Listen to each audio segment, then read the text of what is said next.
Le début de la paracha de Vayera est en fait la suite de ce que nous avons vu la semaine dernière à la fin de la paracha de Lech Lecha, où Hachem a ordonné à Abraham la mitzvah de la circoncision de la Brit Mila. Et Abraham va accomplir cette mitzvah alors qu'il est âgé de 99 ans et va également la faire sur son fils Ishmaël qui lui a 13 ans. Et nos sages nous enseignent que le 3e jour après la Brit Mila est le jour le plus difficile. Et c'est justement ce jour-là que débute notre paracha de Vayera, au cours de laquelle il est dit Vayera elav Adonai be'elone mamre, vehu yoshev petach haoel kechom hayom. Hachem va se révéler à Abraham dans les plaines de Mamré,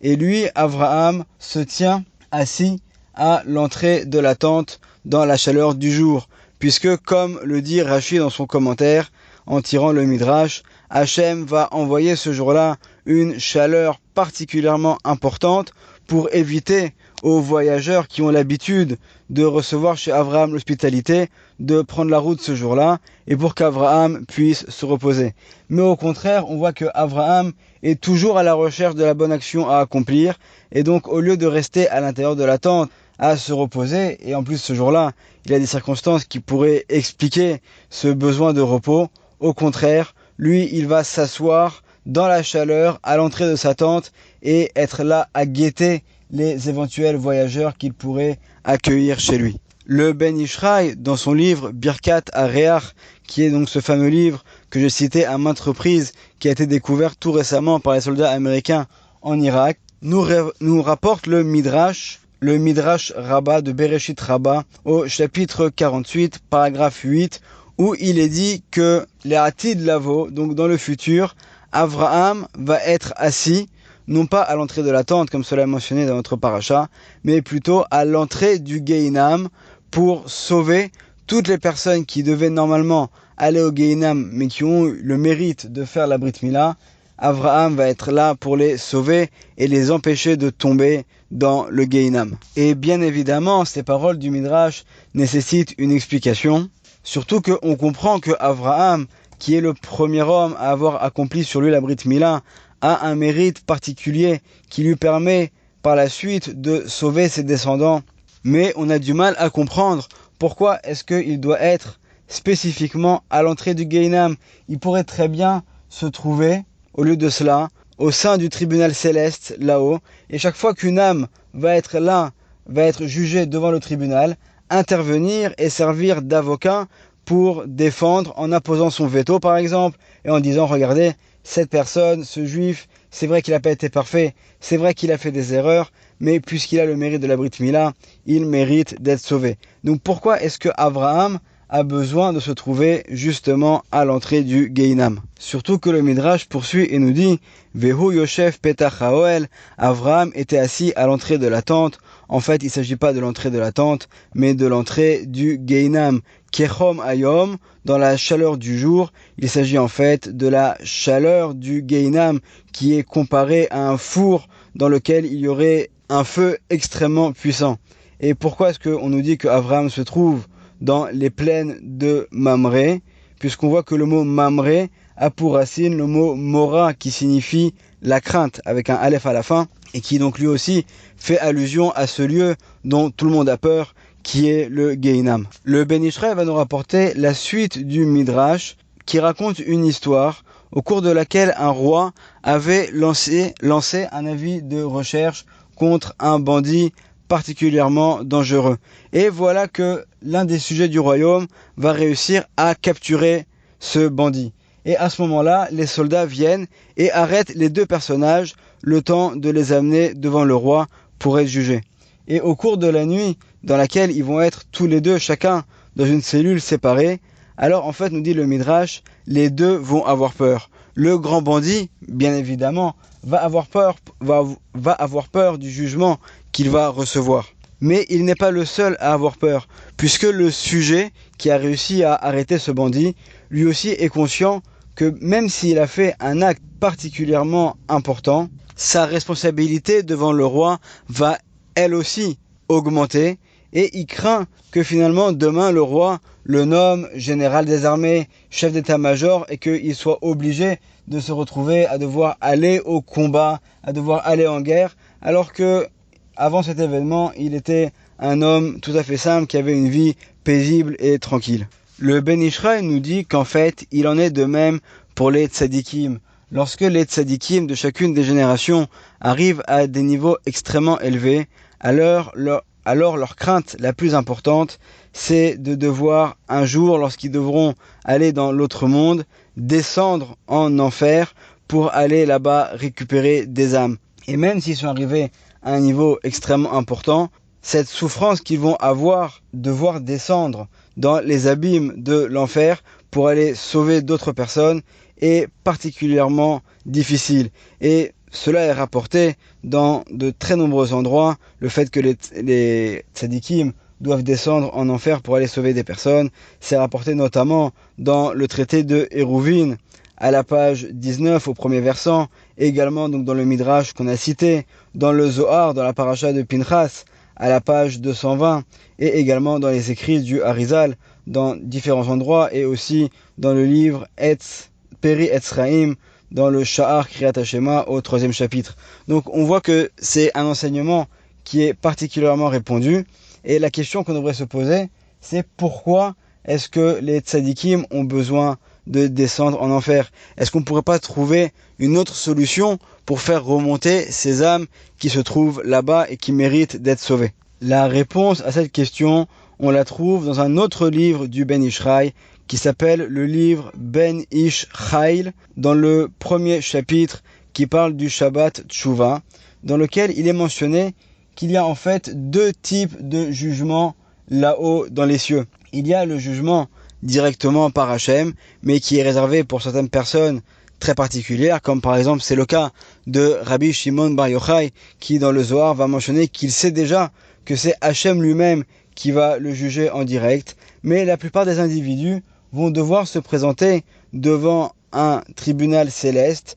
qui, selon les enseignements du Chafetz Chaim, est en fait composé de sages qui ont vécu dans notre génération et qui sont décédés et qui maintenant vont siéger au tribunal céleste. Il s'agit en fait de tous ces rabbanim qu'on a pu connaître dans notre génération et qui nous ont quittés, puisque, Chas Shalom, si on devait être jugé par des sages de l'époque du Talmud, alors qui pourrait se tenir devant eux? Mais par contre, les sages qui, eux, étaient dans notre génération, ont connu les difficultés de la génération en particulier, et c'est donc eux qui vont juger chacune des personnes. Sauf que chacun est jugé selon ses actions, et seul Hachem connaît les pensées des individus. Entre parenthèses, c'est la grande différence qu'il y a entre Rosh Hashanah et Kippour, puisque le jour de Rosh Hashanah, nos sages nous enseignent qu'il ne faut pas demander pardon pour nos fautes et les mentionner explicitement. On demande pardon, on accepte la royauté d'Hachem, mais sans mentionner explicitement nos fautes.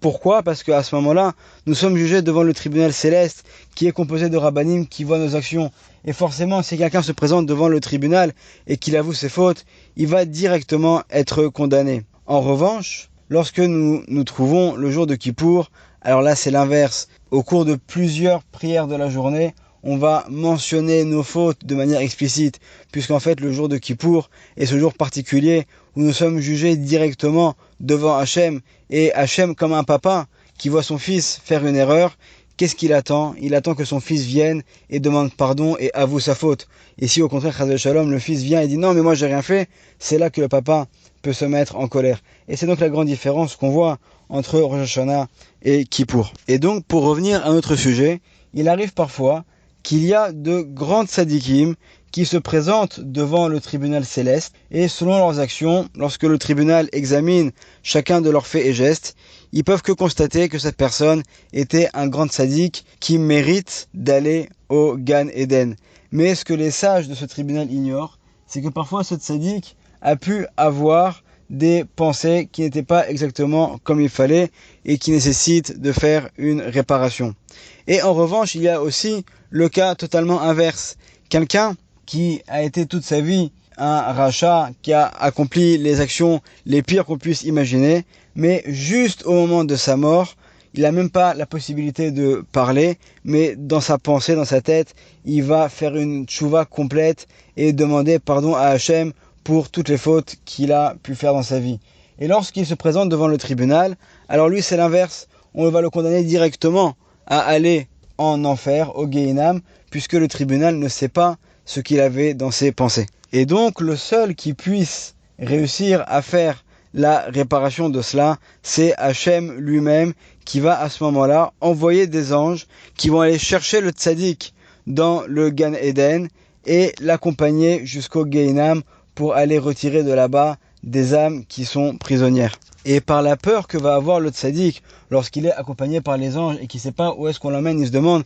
si finalement il ne va pas être jugé pour lui aussi devoir se retrouver Chazal Shalom dans le Gehinam. À cause de justement ce stress, cette peur qu'il va avoir, ça va provoquer la réparation des mauvaises pensées qu'il a pu avoir dans sa vie. Et finalement, en descendant dans le Gehinam, par sa sainteté, toutes les forces du mal vont s'écarter et il va réussir un peu comme un aimant à attirer vers lui cette âme du rachat mais qui avait fait tchouva juste avant sa mort pour pouvoir l'attirer, le prendre avec lui et le sortir du Gehinam pour le ramener au Gan Eden. Donc selon cet enseignement du Ben Ishraï, on voit que Baruch Hashem, même dans les mondes supérieurs, il n'y a pas de hasard, que tout est décidé par Hashem, qui connaît chacune de nos pensées, chacun de nos sentiments, et qui va donc permettre à chacun d'entre nous d'avoir sa réparation de la manière la plus parfaite. Pour revenir à notre sujet sur Abraham et sur la paracha de Vayera, on voit donc que c'est pas pour rien que Abraham